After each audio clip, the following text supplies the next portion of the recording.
We'll start first in the Syrian capital of Damascus, where two bombs exploded this morning near the hotel where Emmanuel Macron was staying on his official visit there. The French president is safe and sound. He did go on to meet the Syrian president, al-Sharaa, after those blasts. The explosions, though, do underscore the major security challenges in Syria at the moment. Macron is the first head of state of an EU country to visit Syria since rebels led by al-Sharaa toppled Bashar al-Assad in 2024. We're going to talk about this now with France 24's Angela Diffley, who joins me on set. Angela, as I was saying earlier, the French president is safe. Do we have any idea on who might have been behind these two explosions? Were they unusual? No one has claimed responsibility. Just last week, 10 people were killed in Damascus in a cafe in an explosion there. So this was not entirely unexpected. Until now, though, Damascus has been largely spared violent attacks, which have been seen in various parts of the country since al-Sharaa took over. You know, we must remind ourselves, was a former senior commander in an offshoot of al-Qaeda. He is an Islamist. He says he has renounced violence, has nothing further to do with that, and therefore has been embraced by Emmanuel Macron, Donald Trump, many Western leaders. He is trying to unite Syria, he says, and wants it to be stable. That said, there are clear groups of people who are very wary of him, do not trust him. First of all, we have the Kurds in the northeast. They have a certain amount of autonomy. He would like to have them integrated into the national army. That is something they are strongly resisting. They are very, very sceptical of this and intend to try to hold on to their autonomy. Two other groups, the Alawite group, the previous regime, Hafez al-Assad and then his son Bashar al-Assad, who ran Syria under dictatorships for decades, were from the Alawite community. They are the people really who've lost out most since al-Sharaa came to power.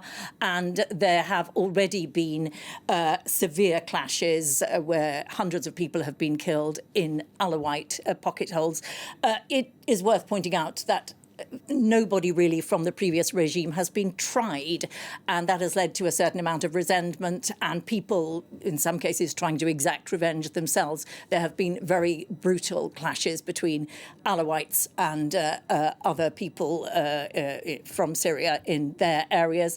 The Kurds, the Alawites, you also have Druze communities as well, where there has been a lot of resistance and a lot of skepticism of the new al-Sharaa regime. There's even talk that perhaps Hezbollah could be behind this. Iran transports a lot of its weapons through Syria. This has been severely disrupted and caused a lot of problems for Hezbollah. There are a number of groups who might be responsible for this. For the moment, we don't know at all. Angela, just tell us a bit more about the French president's visit. He is the first Western leader to go to Syria since al-Sharaa took power. Tell us a bit more about what he's expecting to get out of this visit. Yeah, this is Emmanuel Macron has really spearheaded the idea of rehabilitating Syria under its new leadership. The Syrian leader, al-Sharaa, specifically wants sanctions lifted, assets unfrozen, international transactions unblocked. He cannot rebuild Syria unless he has money for the infrastructure to be rebuilt. And France is very keen to get some of those infrastructure contracts.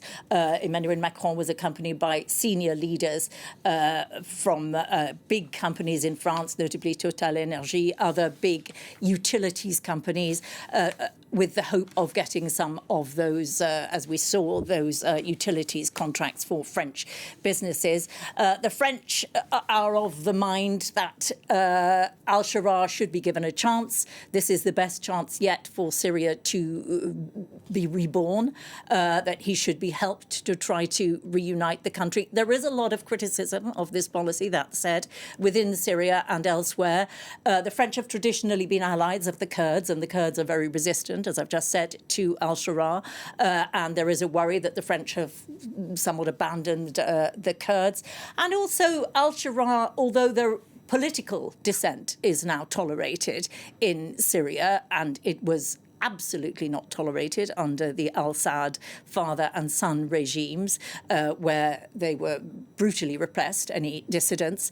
Socially, it is a lot more hardline Islam. It's much more common now to see young children wearing niqabs, whereas the rules in Islam pertaining to women were much more relaxed under the Assad regime. So there is some disquiet about the French approach. Angela, thank you for that.